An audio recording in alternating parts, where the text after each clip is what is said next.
Baik, pemirsa di seluruh tanah air, di negeri yang mayoritas umat Islam, di mana kalau bicara Islam kita tahu Islam itu artinya apa? Islam itu artinya adalah selamat, ya, yang berarti para pemeluk Islam seharusnya sudah mampu menyelamatkan diri. Kemudian keberadaan orang Islam dimanapun dia berada akan mampu menyelamatkan lingkungannya. Seharusnya kan seperti itu. Lihat dari pemimpin yang paling tinggi, presiden, sampai yang paling rendah tukang sapu. Tukang sapu rendah nggak? Rendah menurut orang yang merasa tinggi. Padahal tukang sapu itu luar biasa loh. Nggak ada tukang sapu kotor. Pernah sekali waktu Rasul marah kepada seorang sahabat. Kenapa? Ada perempuan yang biasa menyapu halaman, sekali waktu dia wafat nggak ada yang kasih tahu. Rasul baru tahu di saat apa? Kok ini halaman kotor biasanya bersih. Kemudian Rasul dikasih tahu kalau ibu-ibu yang biasa menyapu itu wafat. Ini Masya Allah. Jadi semua di mata Islam, siapapun dia, whatever, benar gak sih? Yes? Do you understand? 10 jawabannya bukan yes. Do you understand? Jawabannya 10 ya. Do you understand? 10. Belajar di mana lu bahasa Inggrisnya? Nah, seperti itulah kondisi keberadaan dalam sebuah pandangan agama. Siapapun dia, apapun dia, ukurannya adalah sama, tidak akan berbeda. Itulah makna Islam. Pribadinya menyelamatkan, keberadaannya menyelamatkan, dan tidak menjadi ancaman bagi siapapun dan bagi apapun. Nah, kalau kita balik lagi ke negeri ini, mohon maaf lahir batin, ini bukan sebuah kekecewaan, tidak, tapi hanya sebuah pandangan. Negeri ini tidak habis-habisnya terus bencana demi bencana datang. Bencana alam, udah hari-hari kayaknya makanan kita. Bencana moral, setiap hari kita lihat kekisruhannya di TV. Belum lagi bencana-bencana jabatan. Orang tidak amanah, orang tidak mampu memegang dengan baik. Makanya Masya Allah, harapan orang-orang seperti kami ini adalah apa? Kalian.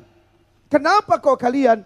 Ingat apa kata Rasul? Syubbanul yaum rijalul ghad. Pemuda hari ini, mereka yang akan menjadi pemimpin di masa yang akan datang. Bukan tidak mungkin dari tempat ini ke depan akan lahir generasi-generasi terbaik yang akan memimpin bangsa ini penuh dengan kebersamaan.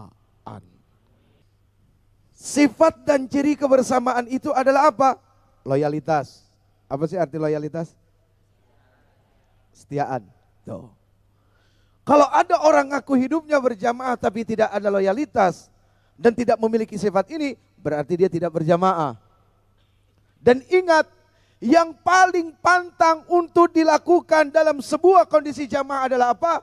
Sifat. Apa kebalikan dari loyalitas? Egois. Orang yang ego itu tidak akan bisa sama-sama. Gitu kan?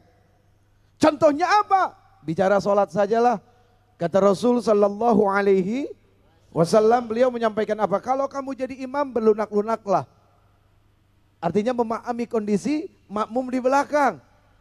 Jangan engkau panjangkan suratmu, pendekkan suratmu. Karena apa? Boleh jadi di belakangmu itu ada kakek-kakek, nenek-nenek, orang yang mules, sakit perut, udah kagak tahan gitu kan. Tapi udah nanggung, soalnya ngebrak, kan bingung. Itu. Nah ini Masya Allah, itulah Islam. Kalau kita memahami Islam, betul-betul teliti kepada Islam, Allahu Akbar, Islam itu sangat luar biasa. Bohong orang yang punya akal tidak tertarik kepada Islam. Bohong. Terkadang diri ini merasa memiliki sesuatu tapi sebenarnya tidak punya. Terkadang diri ini mengetahui jalan sebetulnya buta. Gitu kan? Nah ini yang menyedihkan karena ini bisa akan merusak kebersamaan kehidupan beragama. Satu di antara yang lain yang sekarang kita sedang mati-matian berusaha untuk bisa bertetangga satu sama lain dengan yang baik. Ya, karena Islam tidak antipati dengan siapapun. Betul. Ya, Islam bisa bertetangga dengan siapapun. Kalau ada orang Islam tidak bisa bertetangga dengan siapapun, orang Islam itu harus menengok ke dalam dirinya. Apa yang membuat dia tidak bisa bertetangga dengan siapapun? Mau tetangganya kulitnya hitam, mau tetangganya matanya sipit, mau tetangganya matanya kagak melek-melek. Ya, siapapun Islam tidak pernah antipati dalam perkara-perkara seperti itu. Baik, pemirsa di seluruh tanah air. Sekarang kita balik ke perkara zakat, infak, dan sodako. Kira-kira ada perbedaan gak sih zakat, infak, dan sodako dari sisi makna? Secara makna, zakat, infak, sodako beda apa enggak?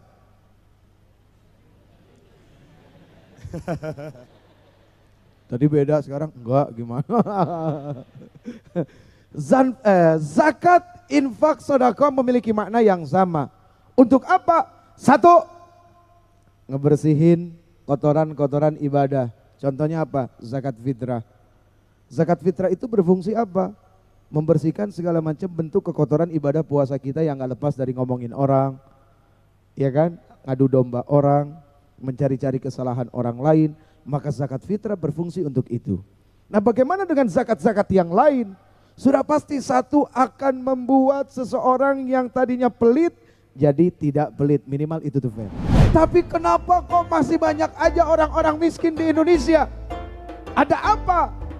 Di mana letak kesalahannya? Apakah sistem pembagian yang tidak merata? Ataukah memang orang-orang miskinnya yang memang karakternya senang meminta? Nah, ini yang repot.